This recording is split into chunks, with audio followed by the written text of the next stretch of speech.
Welcome back to Sales as Service Part 4. 5 more mindset shifts to make selling more graceful and easy.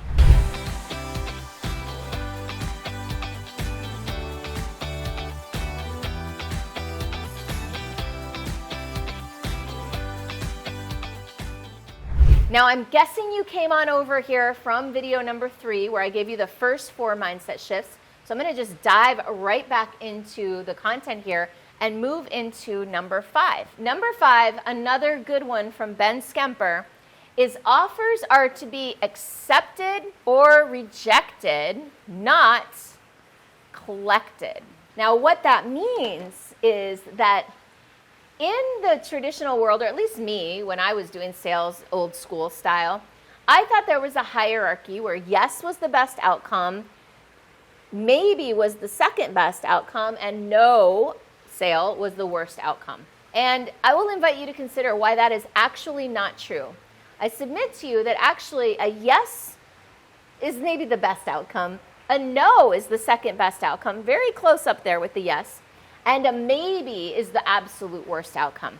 Because a maybe puts you in a position of not knowing what's going to happen, of having to follow up, of having to chase, of having to send an email or check in or set up another call. A maybe or an I don't know is really what I consider a disempowered outcome, whereas a proper yes or no is usually an empowered outcome, meaning there's clarity. We know what we're going to do next. We know, okay, yes, we're going to move forward, or no, we're not. And either way is fine.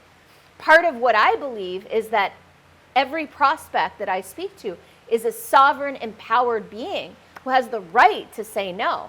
Now, of course, going through this whole process of this sales as service, my goal is to identify, is this a right fit? And if they are a right fit, to lead them to that yes, because it's going to serve them, because I know that it's congruent, I know that they're committed, I know that they're going to do the work. And if all of that, all those ducks are in a row, chances are, overwhelmingly, that this person is going to have a massive transformation and shift. So it's my intention and my desire to get that person to a yes. And if it's not a fit, then it is my intention and a desire to get that person to an empowered no, right? Rather than some loosey-goosey in-between maybe. Accepted or rejected, not collected. Our goal is an empowered yes or no. And by the way, if it's a not right now, that's fine. But a not right now that has a date on the calendar for a follow-up is an empowered not right now.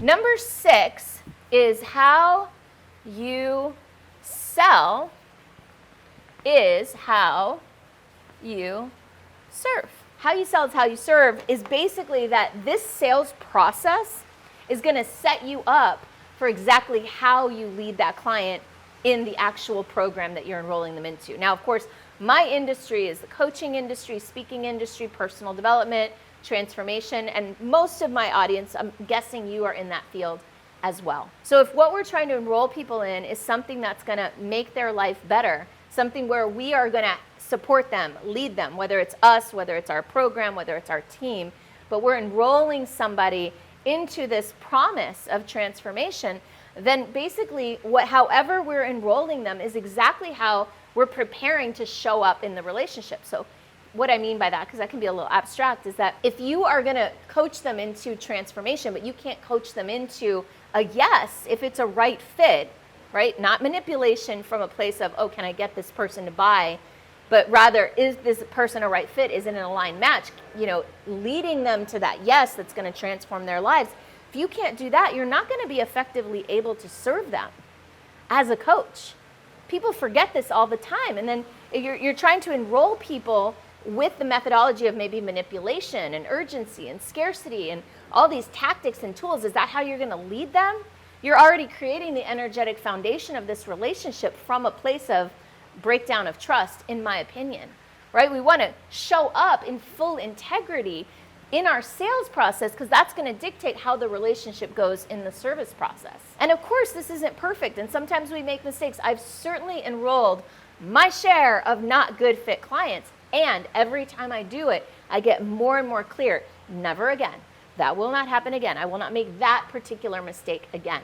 And so how you sell is how you serve. When you show up from a place of, all right, this is the person I'm going to be leading in my 3-month, 6-month, 12-month coaching program, how do I show up in the sales process that will also set the stage for how I'm going to show up in the delivery process? Now, before I get into the next 3 points, I do want to invite you to take a moment, like this video, subscribe to my channel. I'd love to hear from you below in the comments.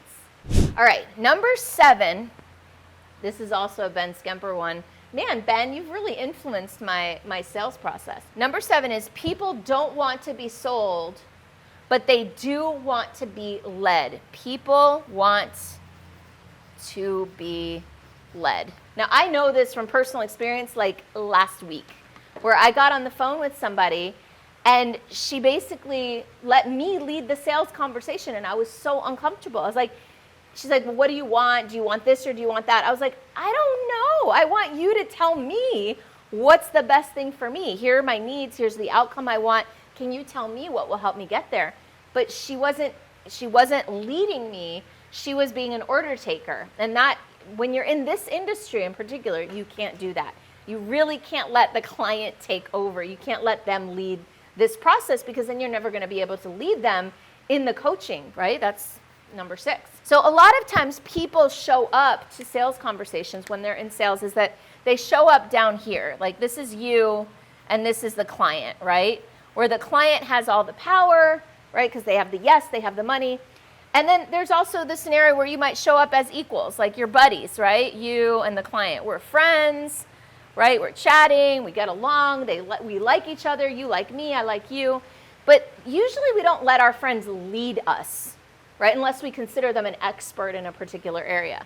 So what I'm inviting you to is a situation where the client is here and you are here, right? You are the leader of the conversation. You are the leader of the experience of this call. And we've talked about this a little, but specifically I also want to bring in the idea that people often show up here as like in demonstration mode, right? Here's my product. Here's this amazing thing I have. Do you like it? Do you need these features? Do you want these benefits, right? So it's demonstrator is like, here's the product that you're buying. When you show up as colleagues, a lot of times you show up as like, hey, let's be friends. Let's have, make jokes. Let's talk about our families. And again, that's not really a powerful leadership position. When you show up as a leader and you take charge of the call, you let them know how it's going to go, you ask a lot of insightful questions, you deliver massive insight without coaching them. When you do all that, people are much more likely to want to be led by you into a sale and ultimately be led by you after the sale. The 8th thing is that either the buyer is taking you through their buying process or you are taking them through your commitment process. So that's a really long thing, so I'm just going to write commitment process here. Essentially, if you just show up as like a demonstrator in any of these other ways that I've talked about, you're letting the buyer take the reins, and the buyer is taking you through their process they are leading. Instead, what I want you to think about is you're not even taking them through a sales process, you're taking them through a commitment process. Basically, and I would call it a congruency and commitment process. We talked about that a little on the last call. But essentially, the whole goal is to see how committed are they? Are they going to show up and do the work? Are they going to be a good partner in this endeavor together? And then finally, number 9 is objections are an opportunity to go deeper. Objections are an opportunity to go deeper. A lot of us refer or relate to objections as this awful thing. Like, oh, I hate dealing with objections. I hate it when I give somebody my offer and then they tell me why they can't take advantage of it. What if you were to embrace objections? What if you were to say, oh gosh, yay, an objection. This is an opportunity to go deeper and to understand even more what this person needs, even more if this person is a congruent fit, even more if this is an aligned match. This is going to give me better information to get to an even more empowered yes or no. My very first client that I ever enrolled into my retreat program, I've talked about her before, Leanne Marie Webster. We did the whole sales process. I mean, it was perfect. I did such a good job. We were hitting it. We were in love with each other. We wanted to work together. My program was the perfect fit. everything was just like rocking and rolling. I was like, yeah, I got this. And then I got to the part where I made the offer, and I let her know it was $2,500. It was dead silence on the phone, and I was like, oh, shoot, you know.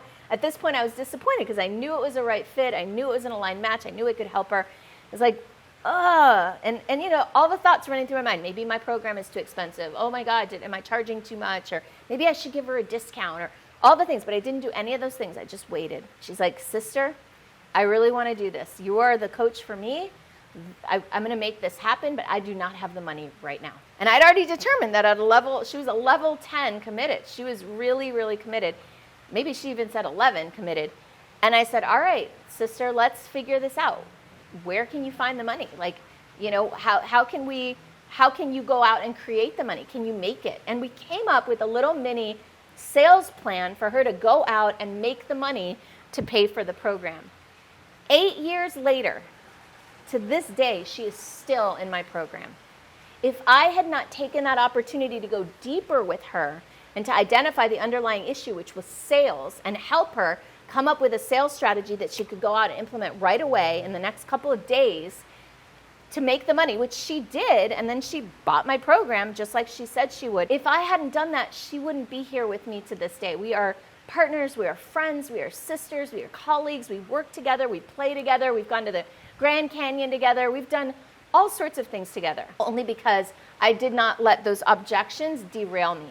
And I used it as an opportunity to go deeper. I hope you've enjoyed this Sales as Service series. If you'd like to go deeper, if you'd like to work with me to develop more sales in your business and have more joy, more passion, more alignment, more play in your business, let's connect. You can learn more about how to work with me at superstaractivator.com/go.